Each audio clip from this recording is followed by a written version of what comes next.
ನಮಸ್ಕಾರ ರೀ ರೈತ ಬಾಂಧವರೇ. ಇವತ್ತು ನಮ್ಮ ರೈತರ ಸಂಬಂಧ ಒಂದು ಟಾಪಿಕ್ ತಗೊಂಡು ಬಂದಿದ್ದೀವಿ. ಭಾಳ ದಿನದಿಂದ ನಮ್ಮ ಒಂದು ವಿಡಿಯೋ ಮಾಡಬೇಕು, ರೈತರಿಗೆ ಒಂದು ಇದ್ರ ಇನ್ಫಾರ್ಮೇಷನ್ ಕೊಡ್ಬೇಕಂತ ಇತ್ತು. ಬೇರೆಯವ್ರ ತೋಟಕ್ಕೆ ರೈತರ ತೋಟಕ್ಕೆ ಹೋದತ್ನಾಗ ರೈತರು ಕೇಳ್ತಿದ್ರು, ಏನು ಮಾಡೋದ್ರಿ, ಹೊಟ್ಟೆ ತೆಂಗಿನಕಾಯಿನ ಮಾಡಲಿ ಗಿಡದಕ್ಕೆ ಆಗ್ತಿಲ್ಲ, 10-15 ವರ್ಷ ಆಯ್ತು ರೀ ತೆಂಗಿನಕಾಯಿನ ಆಗ್ತಾಯಿಲ್ಲ, ಕಾಯಿ ಹೂವು ಮ್ಯಾಗಿಂದು ಹೂವು ಬರ್ತದಂತ ಹೇಳ್ತಾರೆ. ಹೂವು ಮ್ಯಾಗಿಂದ ಕಂಬ ಹೂವು ಬರ್ತೈತ್ರಿ, ಆದರೆ ಒಂದು ಕಾಯಿ ಆಗ್ತಾ ಇಲ್ಲ ಅಂತೇಳಿ ಸಾಕಷ್ಟು ರೈತರು ನಮಗೆ ಹೋದತ್ನಾಗ ಹೇಳ್ತಿದ್ರು. ಮತ್ತು ಔಷಧ ಕೂಡ ನಾವು ಏನಪ್ಪ ಅಂದ್ರೆ ಏನ್ರಿ ಇಂಜೆಕ್ಷನ್ ಮಾಡಿಸಿದೇವೆ ರೀ ಗಿಡಕ್ಕೆ, ಇಂಜೆಕ್ಷನ್ ಮಾಡಿಸಿದೆವು, ಅದು ಆದರೂ ಕೂಡ ಕಾಯಿ ಆಗಿಲ್ಲ, ಹೊಟ್ಟೆ ಹೂವು ಕಾಯಿ ಸೆಟ್ ಆಗ್ತಾ ಇಲ್ಲ ಅಂತೇಳಿ ರೈತರು ಹೇಳ್ತಿದ್ರು. ರೈತರ ಸಂಬಂಧಿ ಇವತ್ತು ಒಂದು ಟಾಪಿಕ್ ತೊಗೊಂಬಂದಿದ್ದೇನೆ ರೀ. ಯಾಕಂದರೆ ನಾವು ವಿಜಿಟಿಗೆ ಹೋದತ್ನಾಗ ಇದನ್ನು ಕೇಳಿ ಒಂದು ಪ್ರಾಕ್ಟಿಕಲ್ಲಿ ಒಂದು ರೈತರ ಹೊಲದಲ್ಲಿ ನಾವು ಮಾಡಿದ್ದೀವಿ. ಅದು ಮಾಡಿದತ್ನಾಗ 100% ರಿಸಲ್ಟ್ ಬಂದೈತೆ ರೀ. ಅದು ನಿಮಗೆ ಇವತ್ತು ಕಂಪ್ಲೀಟಾಗಿ ನಾನು ನಿಮಗೆ ಅದರ ಇನ್ಫಾರ್ಮೇಷನ್ ಕೊಡ್ತೀನಿ ರೀ. ನಿಮ್ಮಲ್ಲಿ 4, 5, 10, 20, 25, 30 ತೆಂಗಿನ ಗಿಡ ಎಷ್ಟು ಭೀ ತೆಂಗಿನ ಗಿಡ ಇರಲಿ, ಅದಕ್ಕೆ ಏನು ಖರ್ಚಿಲ್ಲ ರೀ. ಜಸ್ಟ್ ಏನು ಖರ್ಚಿಲ್ಲ, ಖರ್ಚು ಐತ್ರಿ. ಆದ್ರೆ ಒಂದು ಗಿಡಕ್ಕೆ ಒಂದು 50 ರೂಪಾಯಿ ಖರ್ಚಿದೆ. ಖರ್ಚಿಲ್ಲ ಅಂತಲ್ಲ, 50 ರೂಪಾಯಿ ಖರ್ಚದ. ಮತ್ತು ಇನ್ನೊಂದು ಮನಿ ಮದ್ದು ಅದ, ಅದನ್ನು ಕೂಡ ಹೇಳ್ತೀನಿ, ಅದಕ್ಕೆ ಏನು ಖರ್ಚಿಲ್ಲ. ಖರ್ಚು ಯಾವ್ದಕ್ಕಂತ ಹೇಳ್ತೀನಿ ನೋಡ್ರಿ. ಉಪ್ಪಿಗೆ ಖರ್ಚೈತ್ರಿ. ಒಂದು ಸಲಿಗೆಗೆ 10 ರೂಪಾಯಿ ಉಪ್ಪ. ಒಂದು ಗಿಡಕ್ಕೆ ಎಷ್ಟು ಉಪ್ಪು ಕಟ್ಬೇಕಪ್ಪ ಅಂದ್ರೆ 5 kg ಕಟ್ರಿ, 5 ಸಲಿಗೆ ಕಟ್ಟಿ, 5 ಸಲಿಗೆ ಕಟ್ಟಿ, 5 ಸಲಿಗೆ ಕೊಟ್ರೆ ಬೆಸ್ಟ್ ರಿಸಲ್ಟ್. ಒಂದು ಗಿಡಕ್ಕೆ ಉಪ್ಪು ಹೇಗೆ ಕಟ್ಟೋದು ಕೂಡ ನಿಮಗೆ ಏನು ಮಾಡಿ, ಎತ್ತಿನ ಗಾಡಿ ಚೆಕ್ ಹೆಂಗೆ ರೋಡಾಗಿ ಇರ್ತೈತಲ್ಲ ಹಂಗೆ ರೌಂಡಾಗಿ ಹಡ್ಕೊಂಡು ಒಂದು ಸ್ವಲ್ಪ ಗುಂಬು ಮಾಡ್ಕೊಳ್ಳಿ. ಗುಂಬು ಮಾಡಿ ಅದರಲ್ಲಿ ಒಂದು 5-10 ಬುಟ್ಟಿ ತಿಪ್ಪಿ ಖಾತ ಹೋಗಿರಿ.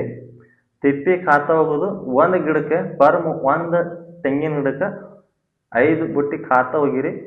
5 ಬುಟ್ಟಿ ಖಾತ ಹೋಗೋದು ಒಂದು ತೆಂಗಿನ ಗಿಡಕ್ಕೆ 5 ಸಲಿಗೆ ಉಪ್ಪ.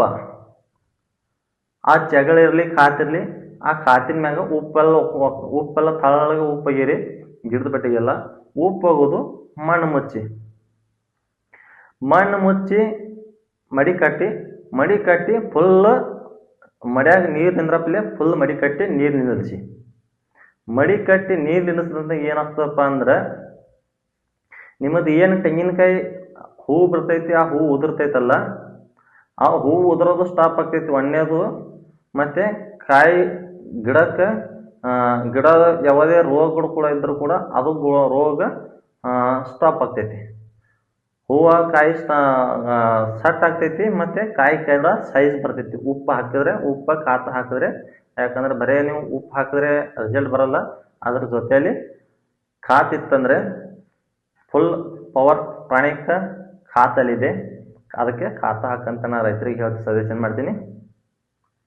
ಹಾಗೆ ನಿಮ್ಮ ಗಿಡದಲ್ಲಿ, ತೆಂಗಿನ ಗಿಡದಲ್ಲಿ ಮ್ಯಾಗೆ ಸುಳಿ ಬೀಳ್ತಿತ್ತು ಮತ್ತು ತೆಂಗಿನ ಗಿಡಕ್ಕೆ ಚಿಕ್ಕ ಸಣ್ಣ ರೋಗ ಬೀಳ್ತಿತ್ತಪ್ಪ ಅಂದರೆ ಅದಕ್ಕೆ ಇನ್ನೊಂದು ಮನಿ ಮದ್ದಿದೆ, ಅದನ್ನು ಹೇಳ್ತೀನಿ. ಆದರೂ ಕೂಡ ಅದಕ್ಕೇನು ಖರ್ಚಿಲ್ಲ, ನೀವು ಮನೆಯಲ್ಲಿ ಮಾಡ್ಕೋಬೋದು.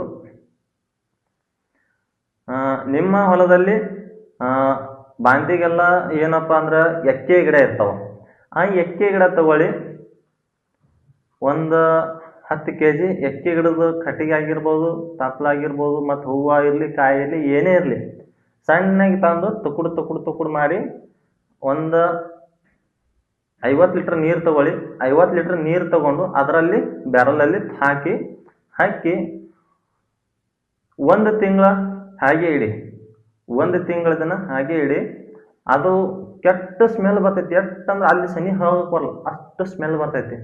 ಆವಾಗ ಏನು ಮಾಡ್ರಿ, ಒಂದು ತೆಂಗಿನ ಗಿಡಕ್ಕೆ ಪರ್ ಮಂತ್ 2 ಲೀಟ್ರ್ ಅಂತ, ಒಂದು ಗಿಡಕ್ಕೆ 2 ಲೀಟ್ರ್ ಅನ್ನೋದು ಹಾಕಿ. ಅದು ಯಾವ ಥರ ಹಾಕಬೇಕು, ಬಡ್ಡ್ಯಾಗ ಹಸಿ ಇರಬೇಕು ಮತ್ತು ನೀರು ಇರಬೇಕು. ಅದ್ರೊಳಗೆ ಹಾಕ್ಮಂದು ಅದೇನು ಎಕ್ಕೆ ಗಿಡದ ಔಷಧ ನೀವು ಹಾಕ್ತಿರ್ತಾರಲ್ಲ, ಅವಾಗ ಟಾನಿಕ್ ಹಾಕುವಾಗ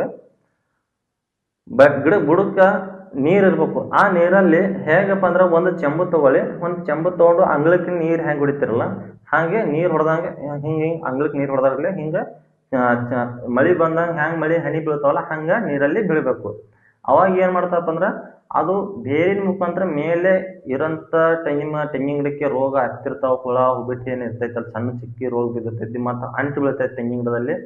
ಅದನ್ನು ಏನು ಮಾಡ್ತೈತಿ ಪರಮಾನ್ಮಾಂತರ ಕ್ರಮಾನುಗತವಾಗಿ ಸಣ್ಣಾಗಿ ರೋಗಗಳು ಕ್ಲಿಯರ್ ಆಗ್ತಾವೆ. ಆವಾಗ ನಿಮ್ಮ ತೆಂಗಿನ ಗಿಡ ಸುಧಾರಣೆ ಆಗುವಂಥದ್ದು ಮತ್ತು ಒಳ್ಳೆಯ ಫಲವತ್ತತೆ ಕೊಡುವಂಥದ್ದು, ಒಳ್ಳೆಯ ರಿಸಲ್ಟ್ ಇರೋಂಥದ್ದು. ಅದಕ್ಕಾಗಿ ನಾನು ರೈತರಿಗೆ ಒಂದು ಮನವಿ, ಪ್ರತಿಯೊಬ್ಬರು ಕೂಡ ರೈತರು ತೆಂಗಿನಕಾಯಿ ಬೆಳಿಬೇಕು ಮತ್ತು ಅದ್ರ ಲಾಭ ತೊಗೋಬೇಕು. ಹಚ್ಚಿರ್ತೀವಿ, ಹಚ್ಚಿ ಅಂದ ಬಳಿಕ ಅದರ ನಮ್ಮ ಲಾಭ ಬರೋಂಗಿಲ್ಲ. ಏನೋ ಅಮಾಸಿಗೆ ಹುಣ್ಣಿಮೆಗೆ 1-2 ಕಾಯಿ ತೊಗೊಂಡ್ರೆ ನಮಗೆ ತೆಂಗಿನಕಾಯಿ ಇಳುವರಿ ಅದು ನಮಗೆ ಕಡಿಮೆ ಆಗ್ತದೆ. ಅದರ ನೀರು ಬಿಡೋದು ಬರೀ ನಾವು 15 ವರ್ಷಗಟ್ಟಲೆ ಹಿಡಿದ್ರು ಕೂಡ ನಮಗೆ ಅದ್ರ ಲಾಭ ಇಲ್ಲ ಅಂತೇಳಿ ರೈತರು ಕಡಿಮೆ ಬಜೆಟ್ದಲ್ಲಿ ಇಷ್ಟು ನಿಮಗೆ ಇನ್ಫಾರ್ಮೇಷನ್. ಹಾಗೆ ನನ್ನ ಮಾತುಗಳು ನಿಮಗೆ ಇಷ್ಟ ಆದರೆ ನನ್ನ ಚಾನಲ್ ಹೊಸದಾಗಿ ಯಾರು ನೋಡ್ತಿದ್ರಪ್ಪ ಅಂದರೆ ಈಗಲೇ ಸಬ್ಸ್ಕ್ರೈಬ್ ಮಾಡ್ಕೊಳ್ಳಿ, ಮತ್ತು ಶೇರ್ ಮಾಡಿ, ಕಮೆಂಟ್ ಮಾಡಿ, ಲೈಕ್ ಮಾಡೋದು ಮಾತ್ರ ಮರಿಬೇಡಿ. ಧನ್ಯವಾದಗಳು. ಮತ್ತೊಂದು ಟಾಪಿಕ್ನಲ್ಲಿ ನಿಮಗೆ ಸಿಗ್ತೀನಿ.